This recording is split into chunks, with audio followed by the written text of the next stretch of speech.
Well, good evening. When I was invited to give a speech in this conference, I felt very honored.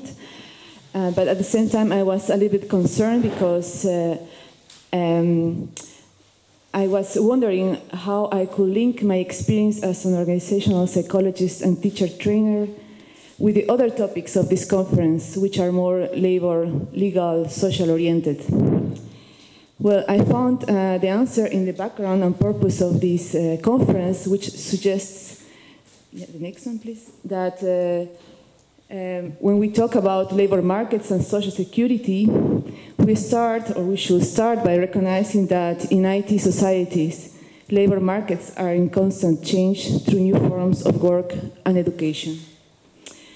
Well, then a good question might be, how to support these new forms of work and education from the perspective of a psychologist and teacher trainer.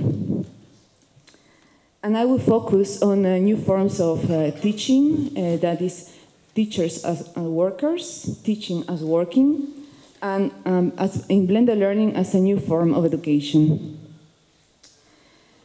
I will start by saying that IT has changed and is trying to change the way teachers work and the new forms of education. Worldwide, different initiatives are being implemented to support teachers in this new way of working and to support these new ways of education. The EFESE project, for example, supports teachers in the development of blended courses and the virtual exchange of these courses. I will refer to the EFESE experience supporting this new form of work and education in the field of social security. So in the following 15 minutes or 10 minutes, I will try to be short. I will talk about the EFESE project and the virtual exchange of courses in the network of social security experts. Blended learning as a new form of education that demands a new way of teaching. Possible incentives to foster a new way of teaching and a new form of education. Why will teachers want to do it anyways? And finally, some transferable lessons. What could we learn from the EFESE experience that could be transferred to other initiatives, trying to support new forms of work and education? EFESE means the European format for the exchange of social security education.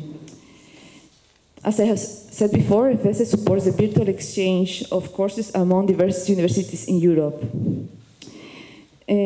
For example, it's an illustration, an example, we have a teacher, let's say from the University of Groningen. He develops a course and offers it for exchange within the EFESE network. Then a professor from another university, let's say Ljubljana, for example, this is a fictitious case, he requests the course and embeds it, inserts the course in his regular teaching. Ideally, this professor will also develop his own course, and offer it to the University of Groningen or to the other universities in the network. So, as you can imagine, the network of social security experts is very important in this project. And our network is made up of 4 partners: CECL, the KU Leuven, the University of Ljubljana, the University of Groningen, plus 17 other partners that we call satellite partners, because they collaborate with us voluntarily. They are interested in developing their own courses and in exchanging these courses. And this network is growing and growing continuously.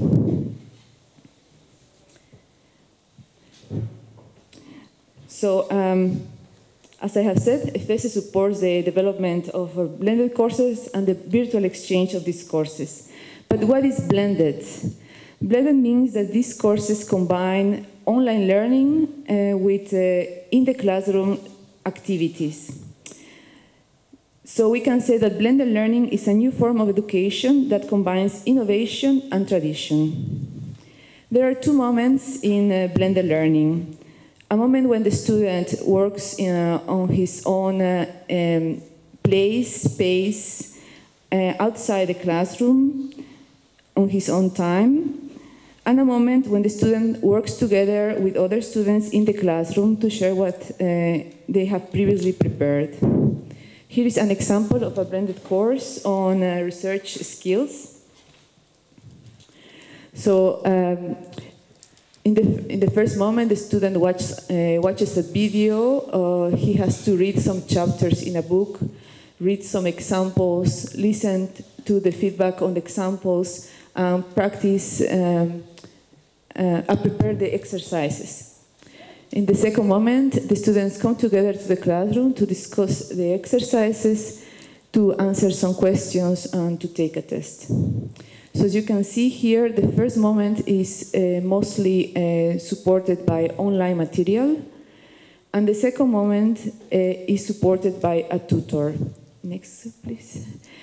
So here we have the tutor who is assisting the students. He's organizing the group discussions, the presentations, the learning assessment. He's guiding the students in the correct interpretation of all the received information. In this second moment, the teacher takes the role of a tutor, a learning facilitator, someone who activates the students in the classroom and pushes them to exchange information as if the information was coming from them. This means that blended learning requires a change in the teaching orientation. Teachers give to the students a more active role in their own learning process. We can say that teachers give the floor to the students. Furthermore, teachers are also required to prepare online material, and this can be a big challenge for some of them.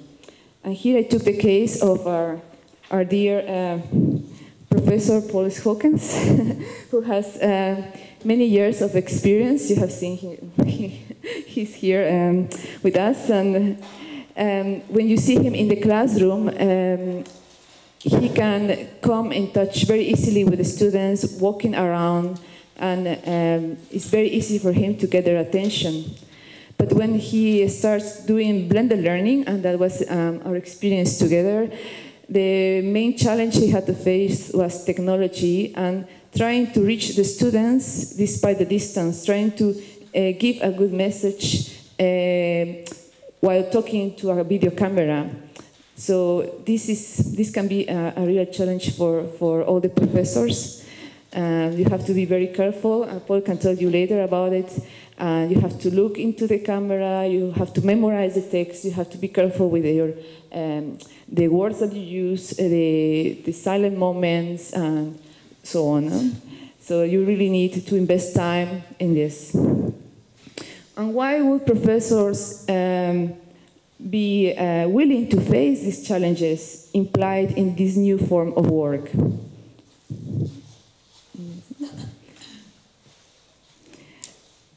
Well, we have 4 possible incentives: professional satisfaction, student satisfaction, support, and network opportunities. This picture says it all. Here you have Professor Hawkins surrounded by beautiful Russian ladies. And they got to know him because he sent his blended course from Leuven to Kazan. I think I don't need to say any more about this. Student satisfaction is very linked to professional satisfaction, especially in the case of teachers. And we asked the students, we had this course on the basic concepts of social security.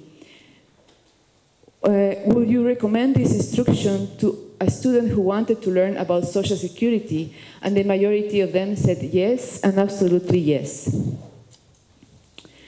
Would you like to receive instruction in this form again? Majority said yes, and absolutely yes. We also tested a blended course on research design and methodology. And here they also said, yes, absolutely yes, I would recommend this course to other students, and I would like to receive instruction in this form again. So it's important that we measure the student satisfaction, and also because this is linked also to professional satisfaction. Another incentive is the support. So blended learning requires well-designed training, team support, and clear pedagogical and technological guidelines. The EFESE project has trained more than 50 lecturers from more than 10 European Union member states. These trainees took off 1 or 2 weeks of their work to be full-time in our training. We had 1 week training in February in Leuven and a second one in October in Groningen. Why? Why did it took so much time of their work to be with us? Well, because they received support, they received training. They also had team support from other colleagues, and because they had a good, clear guidelines, pedagogical guidelines and technological guidelines. The fourth possible incentive are network opportunities. Networking is important not only for the exchange of courses. Networking is also an incentive because teachers like the idea of belonging to a network of experts and having access to that expertise for their own enrichment and on the benefit of their students.